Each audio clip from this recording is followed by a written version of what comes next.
Okay, good morning, students. I hope you must have gone through the earlier videos about the primary market. So, in the primary market, shares or securities are the issued for the first time. Now, if the shares are already issued for the first time, then there is a possibility that the person who bought the shares is in need of money. Okay, he wants to sell it, and at the same time, some persons were not able to buy the shares from the primary market, and they want to buy the shares.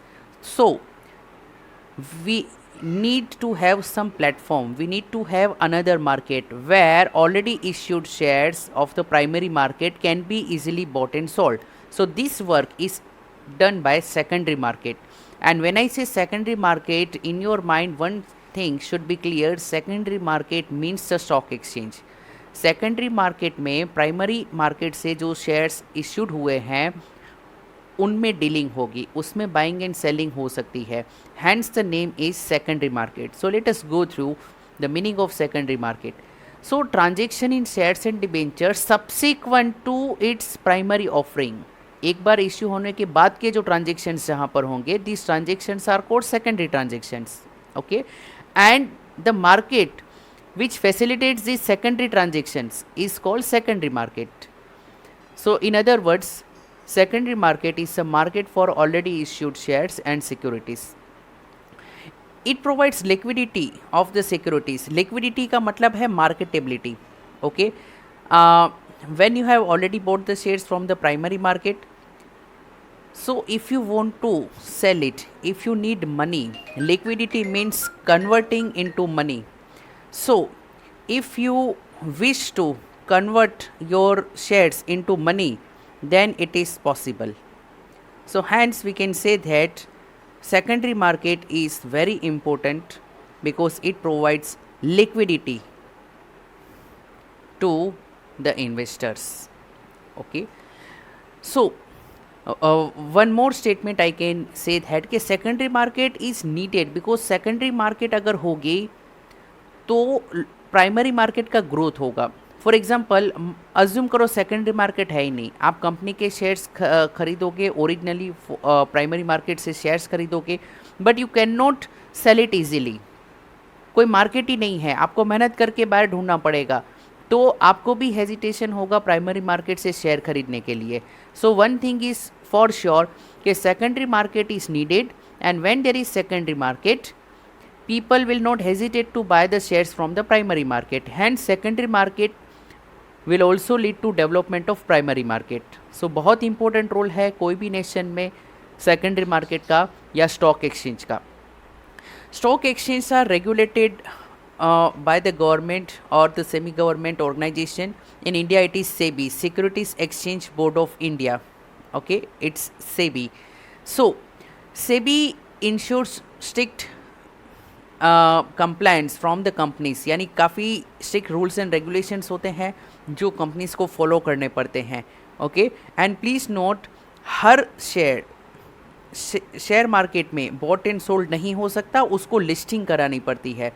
Okay, तो अगर company ने shares issue किया है primary market में और listing नहीं हुई है, तो सेकेंडरी मार्केट में वो शेयर बॉट या सोल्ड नहीं होगा. लेकिन generally every public company will try to see that their shares are listed. So it ensures safety and fair dealings to the investors. Rules and regulation strict है, computerise system से connected है, सबके pan card linked है, and hence shares में आपकी जो dealing है वो सिक्योर्ड है. Now let me share with you one practical example. कुछ सालों पहले जब कंप्यूटराइज इतनी सिस्टम नहीं थी, तो हर्षद मेहता, केतन पारेख, ये दोनों गुजराती भाइयों ने काफ़ी बड़ा स्कैम किया था. ओके, आज के तारीख में भी इन्वेस्टर्स को क्या है कि याद है. अब क्या हुआ, वो टाइम पे जो शेयर है ना, वो पेपर में होता था, फिजिकल पेपर. तो फिजिकल पेपर तो फॉर्जरी से नकली भी बनाया जा सकता है. तो कंपनी ने लेट से 1 लाख शेयर इश्यू किए थे, इन लोग ने कुछ एक्स्ट्रा शेयर्स अपने क्या है छाप के उसमें डीलिंग कर दी. तो बहुत बड़ा स्कैम हुआ था, काफ़ी लोगों ने जो नकली शेयर्स ले लिया था उनके पैसे डूब गए थे. लेकिन आज के तारीख में let me share with you, there is one concept called demat account. जैसे बैंक अकाउंट होता है, उसमें पैसे आते हैं जाते हैं, उसका हिसाब होता है, वैसे डीमैट अकाउंट है. डीमैट का मतलब है डी मटे डीमटेरियलाइजेशन, डीमट मीन्स डीमटेरियलाइजेशन। अब सबसे पहले ये देखो मटेरियलाइजेशन क्या होता है। मटेरियलाइजेशन का मतलब ये है, यहाँ पर मीनिंग ये है कि in the form of paper, paper एक मटेरियल है, तो जो शेयर्स पेपर के फॉर्म में है उसको हम कहते हैं मटेरियल फॉर्म। और डीमटेरियलाइजेशन इसका मतलब है डिजिटल फॉर्म। तो मटेरियलाइजेशन का मतलब है पेपर फॉर्म, और dematerialisation is the opposite of materialisation, यानी पेपर फॉर्म को डिजिटल फॉर्म में कन्वर्ट करना है। तो डीमट इस तरह से नाम पड़ा है। ओके, सो डीमैट अकाउंट होता है। डीमैट का मतलब है कि आपका जो शेयर है ना वो डिजिटल फॉर्म में है। ओके, उसकी क्या है कि कंप्यूटराइज्ड कॉपी होती है, सॉफ्ट कॉपी होती है, जो ईमेल से आप एक दूसरे को ट्रांसफ़र कर सकते हो। मीन्स वो शेयर की जा सकती है, उसको चेंज नहीं कर सकते। Okay, so hands demat account is very important. Demat account is just like bank account, लेकिन इसमें है ना शेयर्स का होता है। डीमैट अकाउंट में ये होगा कि आपके पास इतनी कंपनी के इतने शेयर्स है, ऑलरेडी इतने थे, उसमें से इतने शेयर नए आए हैं, इतने शेयर चले गए हैं, अभी इतनी बैलेंस है। तो जस्ट लाइक अकाउंट्स में लेजर अकाउंट होता है। ओके, हर पार्टी के लेजर अकाउंट में क्या क्या ट्रांजैक्शन हुआ है वो पता चलते हैं। वैसे ही डीमैट अकाउंट में क्या होता है, आपने मान लेते हैं 5 कंपनी के शेयर्स लिए, तो कंपनी 1 उसके ओपनिंग कितने शेयर्स थे, फिर कितने परचेस हुए, कितने सेल्स हुए, अभी क्लोजिंग कितने शेयर्स है, वो उसमें रिफ्लेक्ट होंगे कंपनी वाइज प्रॉपर। तो demat account is actually for storage of shares. जैसे बैंक में पैसे जमा करते हैं वैसे इसमें शेयर्स जमा होते हैं। Number of shares demat account में होते हैं। ओके, जब बाय करोगे तो डीमैट अकाउंट में नंबर ऑफ शेयर्स बढ़ जाएंगे। तो demat account is just like your bank account, but फ़र्क इतना है, बैंक अकाउंट में पैसे जमा किए जाते हैं, डीमैट अकाउंट में शेयर्स जमा किए जाते हैं। कभी भी शेयर्स रख सकते हो यानी परचेस कर सकते हो, कभी भी शेयर्स निकाल सकते हो या सेल कर सकते हो। सो इट्स सेफ, यानी अब फोर्जरी नहीं हो सकती, नकली डीमैट अकाउंट ऑपरेट नहीं हो सकता, क्योंकि ये डीमैट अकाउंट कनेक्टेड है ब्रोकर से। ओके, और जो भी ब्रोकर से वो कनेक्टेड है स्टॉक एक्सचेंज की सिस्टम से, तो उनकी जो सिस्टम है उसमें आप नकली शेयर्स क्रिएट नहीं कर सकते। क्रिएट करोगे तो भी वो शेयर मार्केट में क्या है, ट्रैक हो जाएंगे, कोई डीलिंग नहीं होगी, सस्पेंड हो जाएंगे, क्योंकि उनके नंबर्स रेगुलेटेड है। So here we have one concept about stock exchange. Okay, तो स्टॉक एक्सचेंज की डेफिनेशन है, there is one act, securities contract regulation act 1956। As per this act, stock exchange is the body of individual, whether incorporated or not. It's a body of individuals and it is created for the purpose of assisting, यानी help करना है, regulate and control करना है the business of buying, selling and dealing in securities. When I से securities, उसमें shares, debentures, bond सब कुछ आ गया। तो मेन पर्पस है बाइंग सेलिंग को कंट्रोल करना, रेगुलेट करना। This is the main function of stock exchange. Features of stock exchange is deleted from the syllabus, but फिर भी we will just go through. Okay, it's very easy to understand. It's association of person. It is recognized by the government. Okay, SEBI needs to approve this functioning of stock exchange. Then it is a market for securities where we can buy and sell. It deals with second-hand securities. We cannot issue the shares for the first time. It's not a primary market, it's a secondary market. Regulates the trade in securities. There is 6 rules and regulations which the companies needs to follow. It allows dealings in only listed securities. As I explained you earlier, unlisted company, कोई company अगर list ही नहीं करती है stock exchange में अपने shares, तो उसमें dealing हो ही नहीं सकती। Then transactions are effected through members. Now when I say members, शेर खान, एंजल ब्रोकिंग, ओके, ये सभी ब्रोकर्स है। ब्रोकर्स का मतलब है ये सभी मेंबर्स है। ICICI सिक्योरिटीज़, कोटक सिक्योरिटीज़, यानी काफ़ी बैंक भी क्या है कि स्टॉक एक्सचेंज की मेंबर्स है। तो अगर आपको शेयर खरीदना है तो कोई भी मेंबर के पास आपको डीमेट अकाउंट ओपन करवाना पड़ेगा, रूल्स एंड रेगुलेशंस फॉलो करने पड़ेंगे। तो स्टॉक एक्सचेंज से डायरेक्टली आप नहीं ले सकते, उनके मेंबर्स के थ्रू ले सकते हो। ये मेंबर्स को कहा जाता है ब्रोकर्स, और ये मेंबर के भी सब ब्रोकर्स होते हैं, ब्रोकर्स के सब ब्रोकर्स होते हैं। ओके, सो उनका इस वे से नेटवर्क पूरे इंडिया में फैला होता है। सो वी कैन बाय और sell through members. They work as per the rules and regulations and guidelines provided by the SEBI. Okay, means brokers mall practices नहीं कर सकते। Specific location, actually share market तो BSE और NSE दोनों की office क्या है कि बॉम्बे में है। सो अब स्पेसिफिक लोकेशन तो है, लेकिन एक्चुअली में वहाँ जाने की ज़रूरत नहीं है। Right now all this is connected and control by computerize electronic system. So घर बैठे भी शेयर्स बाय कर सकते हो, सेल कर सकते हो। These are financial barometers. जैसे अभी हम देख सकते हैं कि Atmanirbhar Bharat and all this campaign led to increase in value of Sensex. Share market तेज़ी से क्या है कि आगे बढ़ा है। ओके, सो और कोरोना के टाइम पे तेज़ी से पीछे भी बढ़ा था। तो ऑब्वियसली इकोनॉमी की जो कंडीशन है, लोगों के एक्सपेक्टेशंस है, वो पता चलते हैं। इसका सिंपल लॉजिक है, it works as per the principles of demand and supply. Corona में सबको ऐसा लगा था कि अब कुछ टाइम तक कंपनी का प्रॉफिट नहीं होगा, एंड इसीलिए लोग अपने पास जो भी शेयर्स थे वो बेचने लगे। सप्लाई ज़्यादा बढ़ गई तो प्राइस डाउन हो गया। ओके, सो इट्स सिंपल, अगर डिमांड ज़्यादा होगी तो प्राइस बढ़ेगा, डिमांड कम होगी तो प्राइस गिरेगा। तो कोरोना टाइम पे कुछ महीनों पहले काफ़ी रिडक्शन हुआ था स्टॉक मार्केट में। 38,000 से रिड्यूस होकर वो बन गया था अराउंड 25,000। 40,000 से 25,000 के आसपास तक इतना करेक्शन आया था, और वो 25,000 से फिर बाउंस बैक करके 38,000 के आसपास अभी पहुंच चुका है। तो दिस इंडिकेट द फाइनेंशियल और the sentiment of people of a country. अगर लोग पॉजिटिव है तो खरीदेंगे, ज़्यादा डिमांड होगी।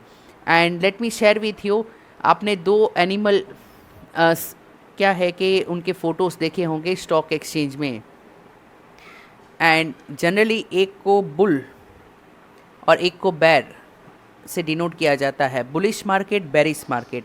And just for your refreshment, bull market and बेर मार्केट में थोड़ा सा डिफरेंस है। ओके, बुल मार्केट का मतलब है डिमांड इज़ मोर, डिमांड ज़्यादा है तो प्राइस शेयर के बढ़ रहे हैं। एंड बेरिश मार्केट या बेर मार्केट में शेयर के प्राइस डाउन होते हैं क्योंकि डिमांड नहीं है। ओके, सो राइट नाउ कुछ जो मार्केट है it is bullish, comparatively bullish. कुछ टाइम पहले वो बेरिश थी। So we get to know about the overall economy. Okay, then we have functions of stock exchange. Okay, this is there in the syllabus, so very important. Continuous and ready market for the securities, already explained. Easily shares can be bought and sold, so it provides ready market. At any point of time you can sell or buy. It facilitates the evaluation of securities. It is very important. Evaluation means pricing. कोई भी share का pricing share market से पता चलता है, क्योंकि share market से demand and supply पता चलती है for that particular company shares, और डिमांड एंड सप्लाई से प्राइस डिसाइड होता है। You must have learn in the economics. So क्योंकि स्टॉक एक्सचेंज है, प्राइस इजीली डिटरमाइन हो सकता है by comparison between demand and supply. Jio के शेयर के प्राइस बहुत बढ़ रहे हैं, डिमांड बहुत ज़्यादा है, काफ़ी फॉरेन इन्वेस्टर्स ने इन्वेस्ट किया है। So this is also to be kept in mind. So it's very important to have stock exchange. Checks on brokers, as I told you, okay, if brokers are doing something wrong, then their license may also be cancelled. So they work under strict rules and regulations of SEBI. And SEBI's main purpose is to protect the investors. Investors को protect करना है। पहले हर्षद पारेख और ऐसे एक मेहता के scam के बाद काफ़ी लोगों ने शेयर मार्केट में पैसे इन्वेस्ट करने बंद कर दिए थे क्योंकि उनको कॉन्फिडेंस नहीं था. So hence it's very important to protect the interest of investors which is done by stock exchange through SEBI. It provides safety and security in dealings. Okay, strict rules and regulations are to be complied by the companies, and hence there is safety and security. So many points are getting repeated again. It regulates the company management. Company needs to submit the results to the stock exchange every 3 months. हर 3 महीने में balance sheet, profit and loss account submit करनी है. And company जब भी कोई major decision लेती है, कोई भी बोर्ड मीटिंग में कुछ भी क्या है कि रिजोल्यूशन पास हुआ, तो it's compulsory to inform the stock exchange. और स्टॉक एक्सचेंज में सभी चीज़ क्या है, पब्लिक डोमेन में रहती है.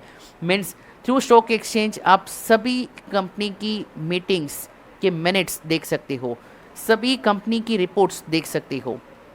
Okay, so hence there is strict rules and regulations by the SEBI, and hence companies those who have listed their shares with the stock exchange, they work under the vigilance and the control by SEBI. Okay, intensifying capital formation, I already explained you. अगर secondary market है तो ही लोग primary market में बिंदास shares खरीद सकते हैं. तो प्राइमरी मार्केट का development is due to development of secondary market.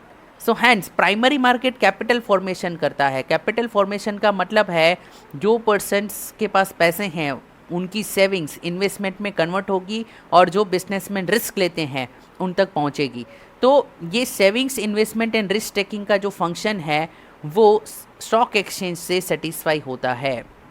Okay, stock exchange से ही नई सेविंग्स कन्वर्ट होगी प्रॉफिटेबल इन्वेस्टमेंट में. So primary market capital formation करता है, लेकिन कैपिटल फॉर्मेशन प्राइमरी मार्केट में जो होता है it is due to the presence of secondary market. तो ये पॉइंट दोनों मार्केट के लिए एप्लीकेबल है. Facilitates the raising of new capital, again repetitive point. Okay, क्योंकि there is liquidity, secondary market से कभी भी शेयर्स क्या है बाय कर सकते हो, सेल कर सकते हो. तो hence people don't hesitate to buy the shares. अगर मैं कहूँ आज आप शेयर ले लो और कभी भी ज़रूरत हो 2-3 दिन में बाद भी बेच सकते हो, तो people are willing to buy. 2-3 दिन क्या, एक ही दिन के अंदर मॉर्निंग में आप खरीदो, इवनिंग में बेच दो तो भी चलता है. That much liquidity is offered by the stock exchange. So it facilitates the raising of new capital. लोग बिंदास प्राइमरी मार्केट से शेयर्स खरीद सकते हैं क्योंकि दे आर श्योर कि कभी भी बेच सकते हैं as per the market price. It facilitates the public borrowing. Please note, stock exchange के थ्रू गवर्नमेंट सिक्योरिटीज़ भी खरीदी जा सकती है, गवर्नमेंट बॉन्ड्स, ट्रेजरी बिल्स भी खरीदे जा सकते हैं. So it facilitates the public borrowings as well. Public borrowings means borrowings by the government. तो गवर्नमेंट के शेयर्स और गवर्नमेंट के बॉन्ड्स एंड गवर्नमेंट की सिक्योरिटीज़ भी या गवर्नमेंट की ट्रेजरी बिल्स भी स्टॉक एक्सचेंज से आप खरीद सकते हो. ओके, और आपके डीमैट अकाउंट में स्टोर कर सकते हो. Then facilitates healthy speculation. Now speculation is very important. Speculation का मतलब होता है सट्टा. Okay, sort of gambling. So stock exchange में काफ़ी बार क्या है, लोग पैसे कमाने के लिए, जल्दी से पैसे कमाने के लिए आते हैं. थोड़ा बहुत स्पेकुलेशन ठीक है, लेकिन बहुत ज़्यादा स्पेकुलेशन होता है. मान लेते हैं कि जियो में काफ़ी फॉरेन इन्वेस्टर्स आ रहे हैं, बराबर, और लोग पागलों की तरह शेयर्स खरीदे ही जा रहे हैं. उनको पता है कि अब जो होगा वो अच्छा ही होगा. और मान लेते हैं कि लोगों ने इतने शेयर्स की डिमांड कर दी कि प्राइस बहुत अप हो गया है, यानी प्रॉफिट के कंपैरिजन में प्राइस बहुत ज़्यादा है. जितनी कमाई है उससे ज़्यादा तो प्राइस हो चुका है. ओके, तो अब इसको कहते हैं ओवर वैल्यूएशन, ज़्यादा वैल्यूएशन है. फिर कंपनी कोई प्रोजेक्ट करती है, नया प्रोजेक्ट, और नया प्रोजेक्ट मान लेते हैं let's say due to any chance कि लेट्स से टेक्नोलॉजी चेंज हो गई, या फिर लेट्स से कुछ ऐसा हुआ है कि वो प्रोजेक्ट इतना प्रॉफिट नहीं दे पा रहा है जितना लोगों ने सोचा था. तो क्या होगा, there will be a crash or correction. Okay, तो बहुत ज़्यादा स्पेकुलेशन अनडिजायरेबल है. और स्टॉक एक्सचेंज में 2008 में काफ़ी बड़ा क्रैश आया था. देन अभी भी कोरोना टाइम पे काफ़ी बड़ा क्रैश आया था. एंड वी नो दैट कि ये क्रैश क्यों आते हैं, बिकॉज जैसे ही बुल मार्केट होता है प्राइस बहुत ज़्यादा बढ़ जाते हैं, ओवर वैल्यूएशन होता है. तो फंडामेंटल्स है ओके कि जो अप हुआ है विदाउट एनी सपोर्ट वो डाउन होने वाला है. So it's like that only. तो बहुत ज़्यादा स्पेकुलेशन अनडिज़ायरेबल है और उससे काफ़ी इन्वेस्टर्स के पैसे चले जाते हैं. It's dangerous for the investors और वो कंपनी के लिए भी डेंजरस है. कभी कभी तो ऐसा हो सकता है कि लोगों की उम्मीद पर पानी फिर गया, जितना सोचा था उतना प्रॉफिट नहीं हुआ, लोग फटाफट पीपल आर सेंसिटिव बेचना शुरू कर देंगे और इतना बेचेंगे कि भाई उसका प्राइस होना चाहिए था 100 रुपीज़, लेकिन गिरा गिरा के बेच के उन्होंने 50 रुपीज़ कर दिया है. तो इट इज़ ऑल्सो पॉसिबल. और स्मार्ट पर्सन वो है जो गिरे हुए में खरीदता है और टॉप में बेचता है. वॉरेन बफेट या काफ़ी अच्छे इन्वेस्टर्स ऐसे ही करते हैं. Okay, so you can earn money if you just track the market and understand the basics. South says economic barometer. This point is explained. देखो फाइनेंशियल बैरोमीटर पॉइंट जो ऊपर मैंने एक्सप्लेन किया था वो यहाँ पर है. It indicates the pulse of the economy और it's the economic mirror. It facilitates bank lending. अगर आपके पास शेयर्स है, पैसे की ज़रूरत है, बेचना नहीं है, शेयर्स अपने पास रखना है, तो अगर लिस्टेड शेयर्स है तो बैंक क्या करेगी कि उसकी प्राइस अवेलेबल है तो हो सकता है कि आपको 50% या 70% लोन दे दे. यानी अगर 10 लाख के शेयर्स है तो 5-7 लाख लोन मिल जाएगी. That is possible. So bank से आप लोन ले सकते हो bye मॉर्गेजिंग these securities. So I hope you are able to understand these points. Feel free to ask any doubts, and in the next session we will cover up the next part and we'll finish this chapter, and then there will be a test. Okay, stay happy, stay blessed. Bye.